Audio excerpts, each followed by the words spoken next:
Hello, everyone, and welcome to the Australian Bitcoin podcast. On today's show, we have Dea. She's the organizer of the coming Indonesian Bitcoin conference. The conference will be held in October 26th and 27th in beautiful Bali. Dea, thanks for coming on the show. Thank you, Daniel. Happy to be here. So how have the last few weeks been for you? I guess you must be very busy. Yeah, it's starting to get interesting because we are 2 months away before the conference, and obviously there will be a lot of organizing and a lot of small things that we have to start preparing. But I'm really excited for this conference because this is going to be our first in-person Indonesia Bitcoin conference that happened in Indonesia. Before we talk about the conference, let's kind of find out a little bit about who are you? Okay, sure. Hi everyone. My name is Dea. I am currently, as Daniel mentioned, the organizer for Indonesia Bitcoin Conference. But apart from that, I'm also the chairwoman for the Indonesia Bitcoin community. So in 2021, we created this association for all Indonesian Bitcoiner to run these events. Actually, the Indonesia Bitcoin Conference already happened so including right now will be the third Indonesia Bitcoin Conference. But the first two that we did in 2021 and 2022 were online conference. Even though it was online conference, we got like 1,000 people joining in and want to learn about Bitcoin. And it was really exciting for us because so many people really curious about Bitcoin and want to know more. And apart from that, I'm also currently the community master for a new company called Fedi. So we are creating a federation, helping like community saving for Bitcoiners. So this is what I'm currently doing. Yeah. Why did you get interested in Bitcoin? Sure. Yeah, I think my Bitcoin journey actually started in 2016, but I know about Bitcoin was since 2013, and at that time I just thought, well, I saw a cafe that accepted Bitcoin, and I thought that was really interesting. But that's just about it. I wish that in 2013, when I know about it, I immediately buy Bitcoin, but I don't know how to buy Bitcoin at that time. And 2016, I was actually creating my own travel agent business. And at that time, I was trying to figure out a way to accept payment from abroad because as travel agent, usually, I organize retreat in Bali. So we have clients from abroad, and then they whenever they need to pay me, either they pay me through bank transfer or PayPal. At that time, I think that's the only two option that is available for Indonesia. But I know that, using bank transfer and PayPal was really one, it's sometimes complicated, and then it takes so long time to receive the money. Sometimes I receive the money in 10 days, depending on the bank holiday. Maybe there is a bank holiday abroad or there's a bank holiday in Indonesia. So I stumbled upon about Bitcoin again, and I heard that at that time, you can use Bitcoin for sending money from anywhere, and it takes really fast. Like it takes maybe at minimum 10 minutes. So I thought, wow, let's try it out. So I went to a workshop, and then I learned about Bitcoin. I bought my first Bitcoin at that time, and then start integrating Bitcoin for my business. And it was really cool because I actually have two clients. That one I did like an A/B testing. So one client pay me in Bitcoin and one client pay me in PayPal. So the one that pay me in PayPal takes 10 days. They took a lot of fees. The rates was really bad. But the one who pay me in Bitcoin, we just have like a Skype call. We just have this, Zoom meeting, and we decided about the rate. because the client was in Korea and I'm in Indonesia. We just decided like what is the rate for Bitcoin that I will receive. And then he sent me the payment. In less than 10 minutes, I received the payment. I went to there is a physical OTC here in Bali. Just sell that Bitcoin and immediately receive cash. So everything, like from the moment he sent me the Bitcoin until I cash it out, that takes like 30 minutes in total in comparison to 10 days with using PayPal. So that was my original use case of Bitcoin, just for receiving payment. But not until 2020 when I start really dig deep into learning about Bitcoin and understand about the scarcity of Bitcoin. That's when I want to learn more. And when I start learning more, I just share my thoughts on social media, and apparently people like it. And then people start wanting to learn more about Bitcoin.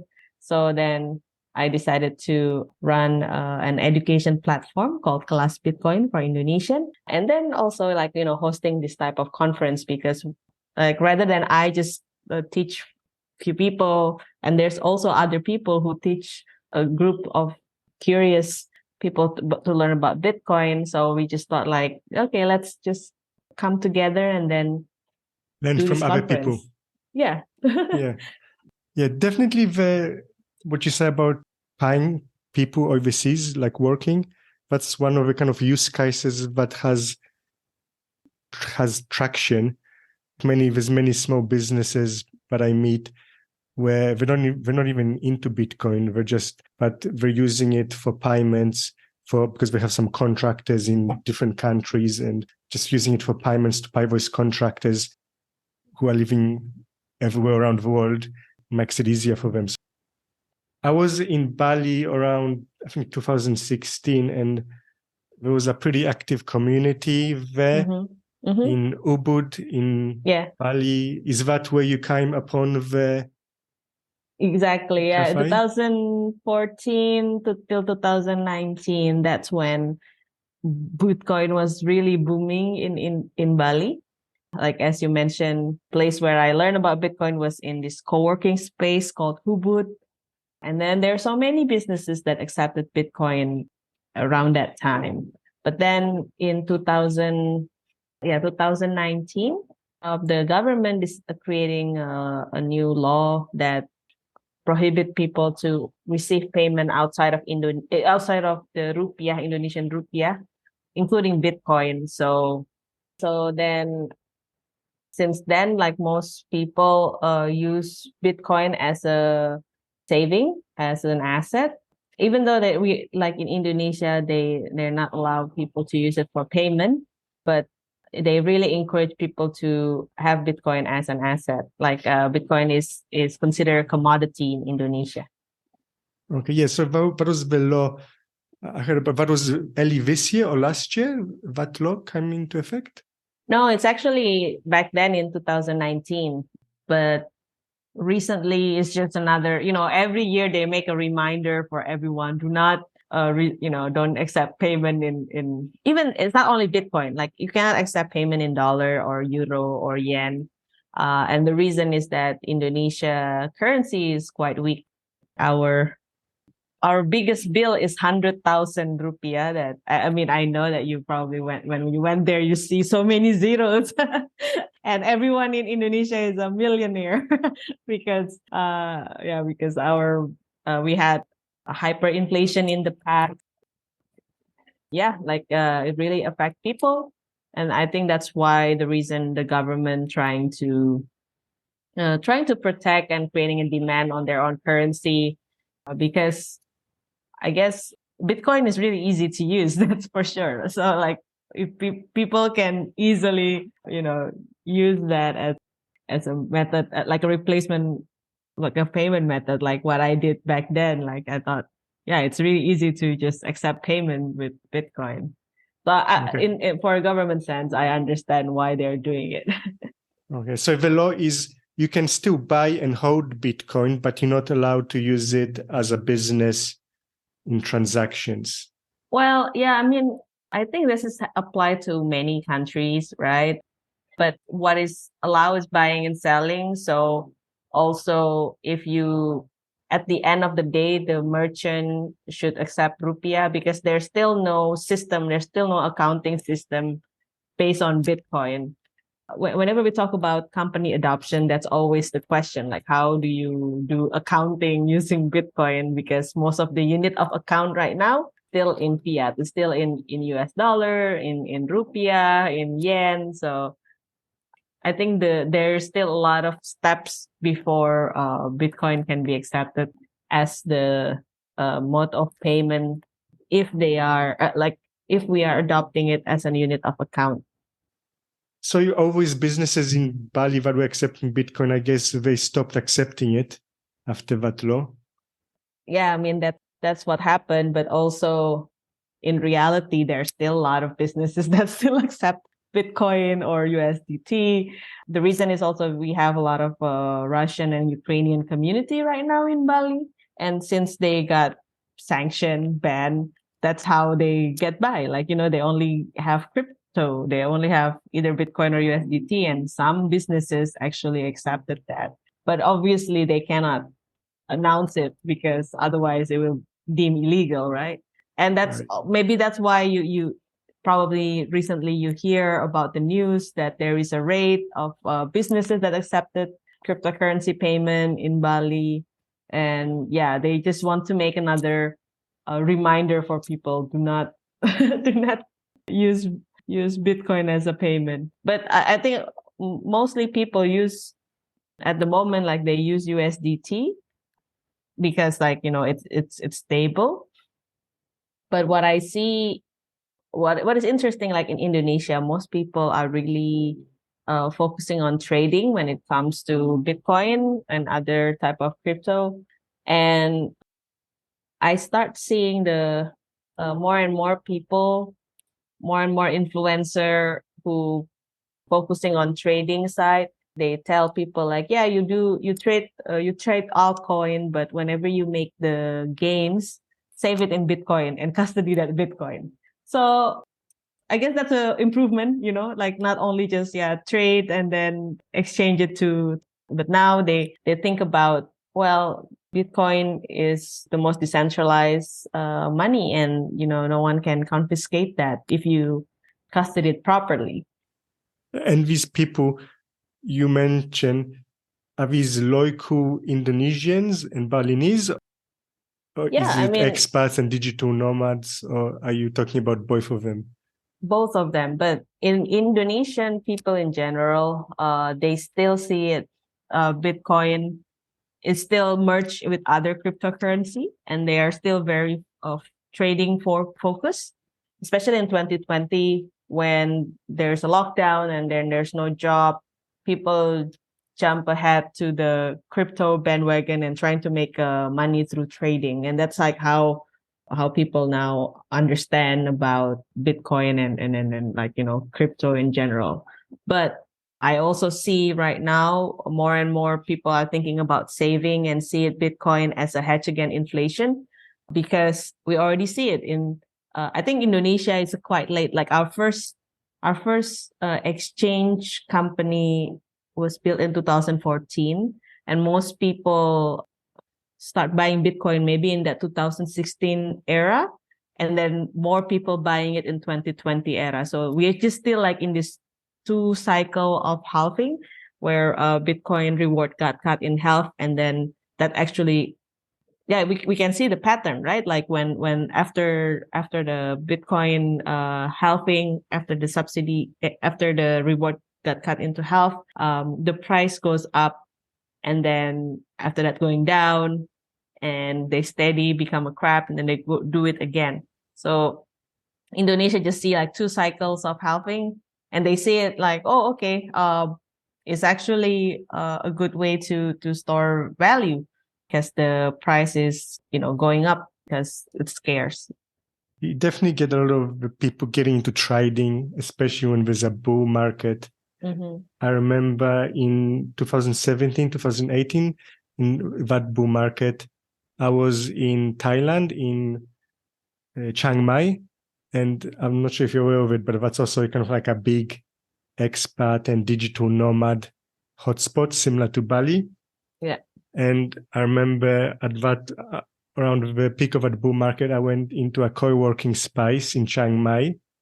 And as I'm walking around, it seemed like almost every second or maybe every third person had like a trading screen on the laptop in the co-working space doing like Bitcoin trading. It was literally just everywhere I looked around, everybody has trading screens. And I went again like a year later and everybody went back to doing e-commerce and whatever else and drop shipping. And But the it's trading the finished. cycle always happened like that. 2017 is like that.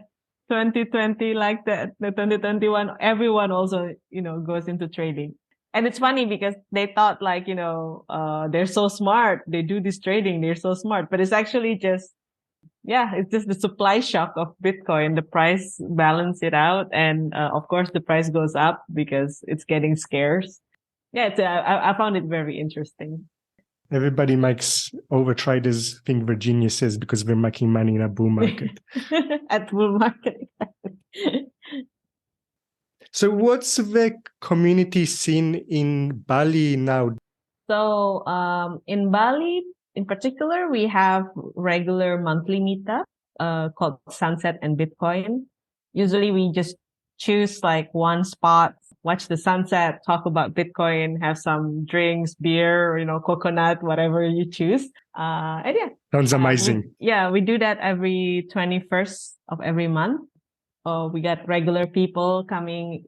Especially Bali is a very popular tourist destination. So there's a lot of Bitcoiner who pass by. And like last time we got Jimmy Song come to our meetup and then just share his thought. We got, several other people also that is, focusing on Bitcoin coming.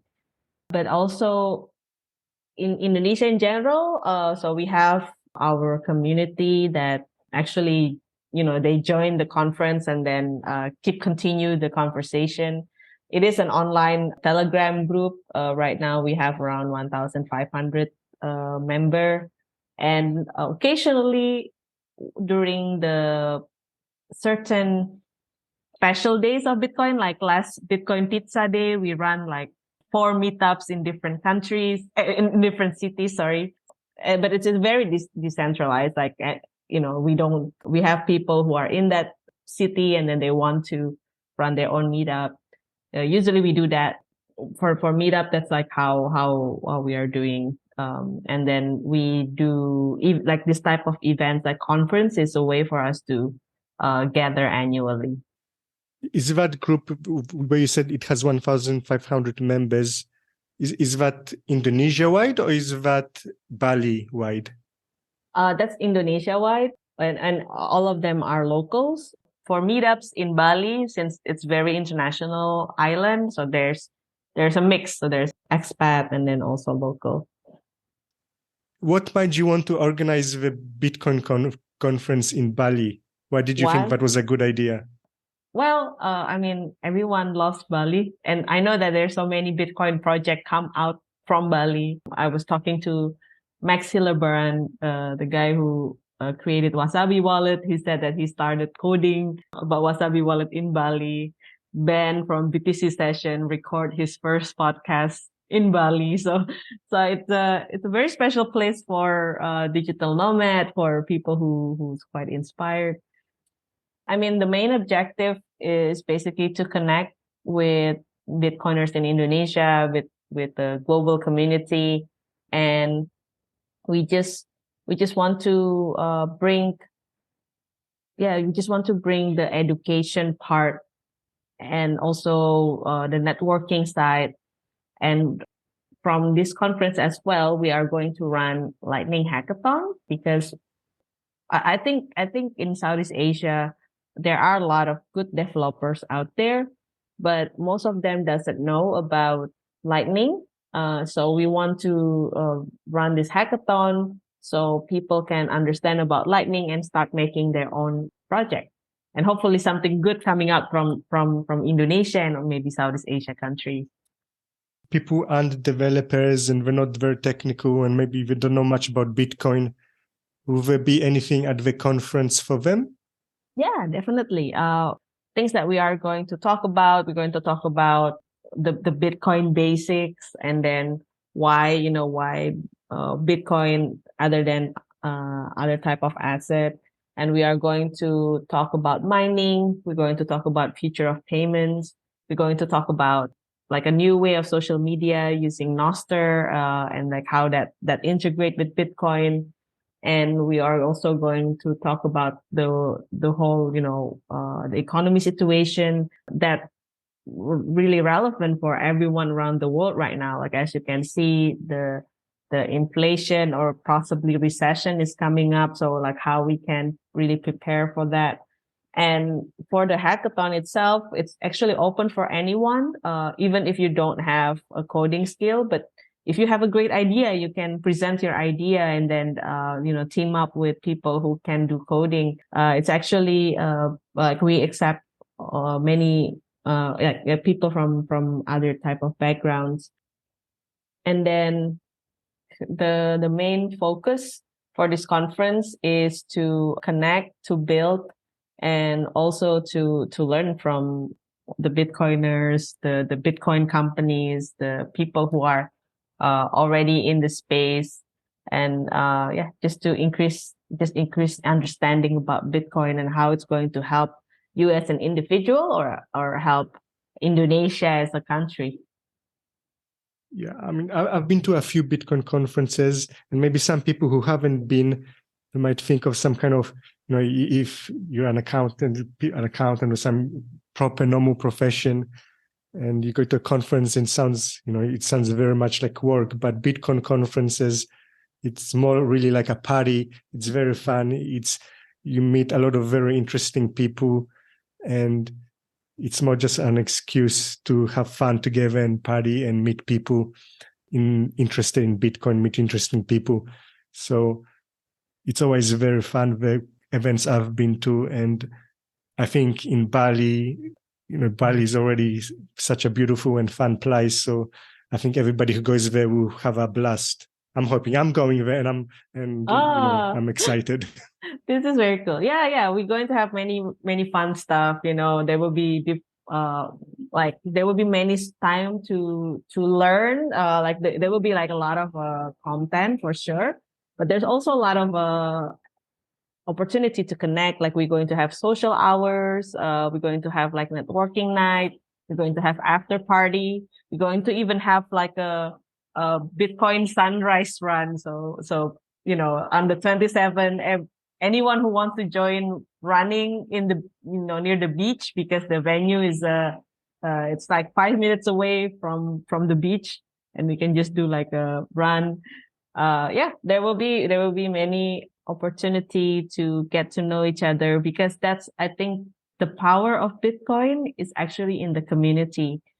And the best way is going to conference and then really get to know each other. Whenever I go to the conference, I always feel like, oh, I'm not the only crazy one. Or like, I finally find my friends or people who think like me. So it's a good way to build your network and make more friends. I'll join that jog. That sounds very exciting.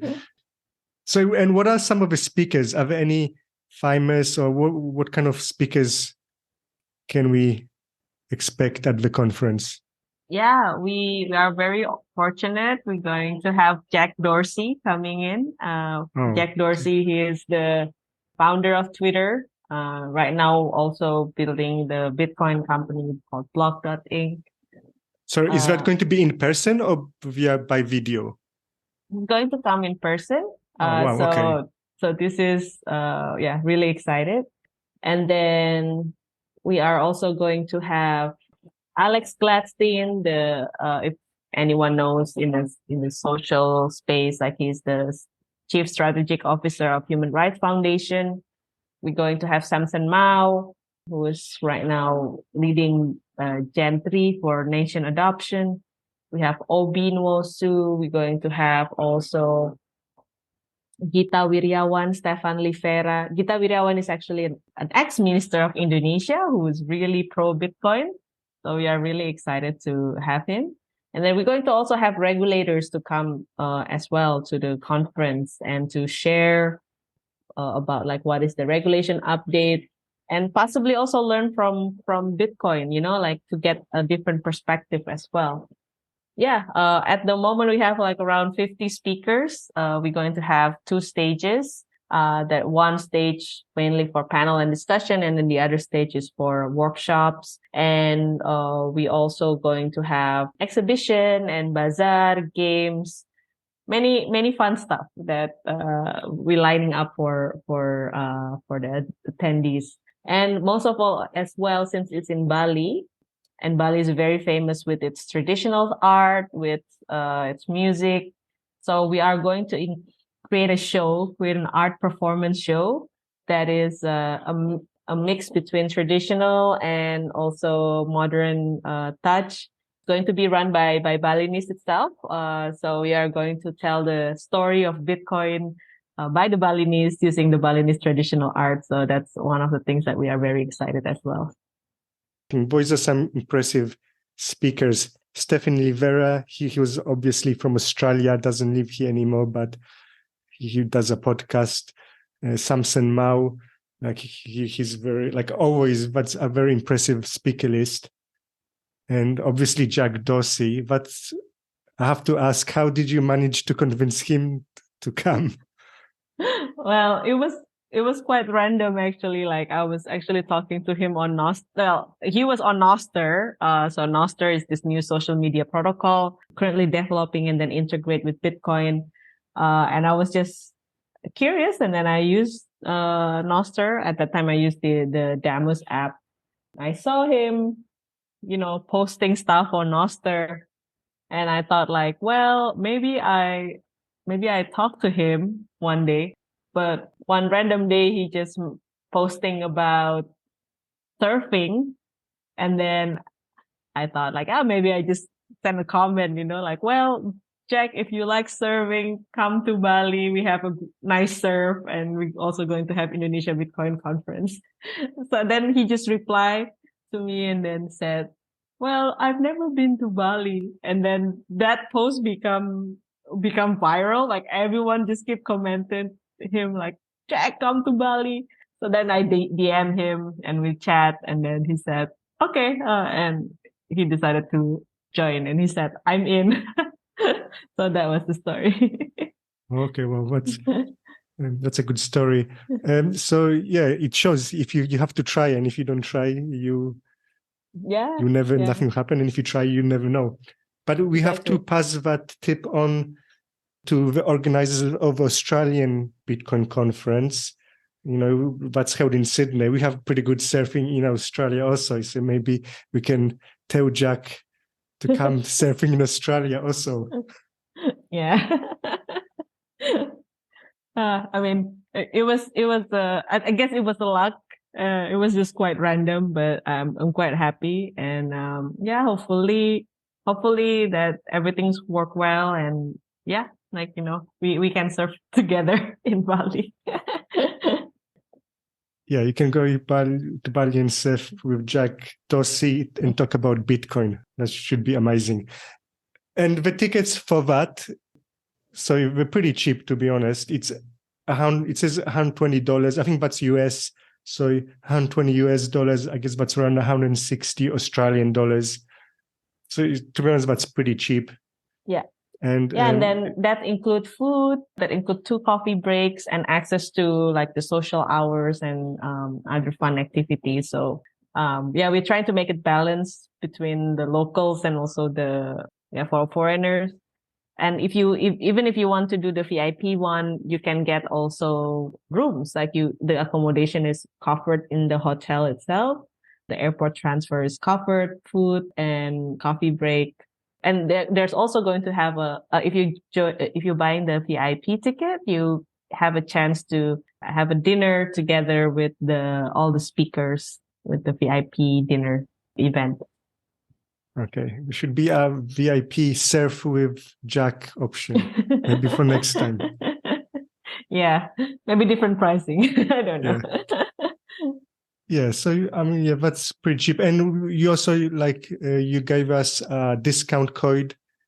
So I'll put on the show notes, but I think the code should be hard block. So if you put hard block, you get 10% off the price of the tickets. But Okay, I'll good. put that code in the show notes. Yeah. Anything else you would like to share? We are really excited for this conference. Cannot wait to hang out with all of you. And if you listen to this podcast, and if you have any question, you can email us at hello@indonesiabitcoinconference.com. You can check the website and buy the ticket at indonesiabitcoinconference.com. If this podcast is released before September 7, we're going to have a special discount to commemorate the Bitcoin as a legal tender. So if you buy the ticket with Bitcoin, you can get a 40% discount as well. So that's a good way to bargains. Yeah. So that's on September 7th. September 7th. Yeah. September 7th. If you see in the website, we have two type option for buying tickets. So they're mostly for Indonesian, and then local Indonesian can buy through Megatix. But if you are a foreigner who wants to buy the ticket with Bitcoin, you can buy it through our ticketing partner, ShopinBit. And it's below there. You can go there and then you can buy with Bitcoin or with Lightning. Yeah, so that's already a few tips on how you can get the discount. But if you want to even save some more money, so our customers, a lot of them use Superfund, Superfund is like a retirement fund in Australia. So for customers who use their Superfund to invest in Bitcoin, as far as I understand, you can put, if you invest in Bitcoin, you can put educational trips onto the cost of running your super fund. So basically you can use your super fund money to fund that actual trip to Bali, the ticket and the flight tickets. You should be able to use your super fund to fund that as part of your education in investing in Bitcoin. Obviously, consult your accountant if you do plan to do that. I'm not an accountant, but that is my understanding for people who use their super to invest in Bitcoin. So that's just another tip. That's a good tip. I didn't know that Australia have that. Yeah. That's very cool. Okay, just one last question. What do you think is the attendance? What do you expect? We want to make it like a medium-sized conference. So we are hoping to have around 500 to 700 people to attending the event. At the moment, more people is going to buy ticket closer to date. But I believe that we are going to have around that amount of people. I like small, medium-sized conference because that's when you can get to know everyone closely. I went to the Bitcoin Miami, even though I love Bitcoin Miami, but it was too big. Like there's like 10,000 people there. And I think Bitcoin Australia, Bitcoin Alive conference was also around that number, right? Like around Yes, correct. 500 people. Yeah. Yeah. Thank you, Dia, for coming on and talking about the conference. Yeah, I'm really looking forward to it. I'll be there. I invite people to come along. I think you learn about Bitcoin and meet a lot of cool people, have fun. I meet a lot of people who want to be involved in Bitcoin industry, working in Bitcoin, and people ask me how to do that. So if you're somebody like that who wants to work in the industry, I think going to conferences is the best way because you actually meet people. You show proof of work by going there. Yeah. So yeah, thanks again for coming on, and I'll see you in a few months in Bali. Yeah, thank you so much for having me, and yeah, I'll see you soon in Bali. That's it for today's episode. I really hope you got something out of that. Give us a review on your podcast player. That would really help us out. And happy stacking, and see you next time.